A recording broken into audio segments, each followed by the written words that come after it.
Treatment നടത്തണമെങ്കിലും കൂടെ ആളുകളുണ്ടാവും. ആ ഒരു സ്ഥിതി പോലും ഇല്ലാത്ത സമയത്ത് ഈ കുട്ടി ഒറ്റയ്ക്കായപ്പോൾ ഇവർ ഗംഗാ തിയേറ്ററിൽ പണിയെടുക്കുന്ന ഒരു കുട്ടിയാണ്. അപ്പോൾ ക്യാൻറ്റീനിൽ വർക്ക് ചെയ്യുന്ന കുട്ടിയാണ്. എന്നിട്ട് ആ സമയത്ത് ഷുഗർ കൂടിപ്പോയിട്ടാണ് ഈ സ്ഥിതിയിലേക്ക് കാൾ എത്തിപ്പെട്ടത്. അപ്പോൾ ഇങ്ങനെ ഉണ്ടായ ഒരു കാളോടുകൂടി അന്ന് മണിപ്രസാദിനെ ഞാൻ ആ കുട്ടി കൊണ്ടുവന്ന് തമിഴ്നാട്ടിൽ നിന്ന്.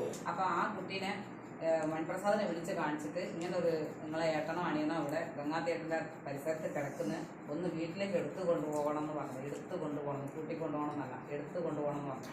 അപ്പോൾ മണിപ്രസാദ് ഈ കുട്ടി പ്രസവിക്കുന്ന എൻ്റെ മൂത്ത മോൾ പ്രസവിക്കുന്ന 3 ദിവസം മുന്നിൽ ഈ വീട്ടിലെത്തിച്ചു. ഞങ്ങൾ വരുന്ന മുന്നിൽ 2 ദിവസം നോക്കി നിന്നതാണ്. ഈ അവസ്ഥയിൽ ഉണ്ടായ കാലിൽ വേദനയും ചോരയും നീരും ഒഴുക്കിയിട്ട് ആ ബെഡിൽ കിടന്ന വ്യക്തിനെയാണ് ഞാൻ ഈ പ്രോഡക്റ്റുകൾ ഇപ്പോൾ 1, 2, 3, 4 ഈ പ്രോഡക്റ്റ് കൊടുത്തിട്ട് ഇപ്പോൾ അവരെ ചികിത്സിച്ച് ഇപ്പം നടക്കുകയാണ്.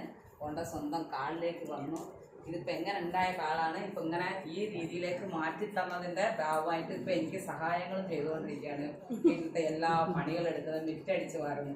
ആദ്യം ബാത്റൂം കിടക്കണമെങ്കിൽ ഇവിടെ നിന്ന് ഒറ്റ ചാട്ടം ഈ സോഫയിലേക്ക് ചാടി ഇവിടെ നിന്ന് ഒരാളെ അങ്ങോട്ട് കൊണ്ടുപോകാൻ ചെയ്യാം. അത്ര അവസ്ഥയിൽ കൊണ്ടുവന്ന കുട്ടീനെ ഈ പ്രോഡക്റ്റ് ഞാൻ പറഞ്ഞപ്പോൾ വിശ്വാസത്തോടു കൂടി ഉപയോഗിക്കുകയും ചെയ്ത് അത് നല്ല രീതിയിൽ യൂസ് ചെയ്തിട്ട് ഇപ്പോൾ 2 മാസമായി നമ്മൾക്ക് ഈ ചികിത്സയിൽ ഇപ്പോൾ ഷുഗറിൻ്റെ ഉള്ള ഗുളിക കഴിച്ചുകൊണ്ടിരിക്കുകയാണ്.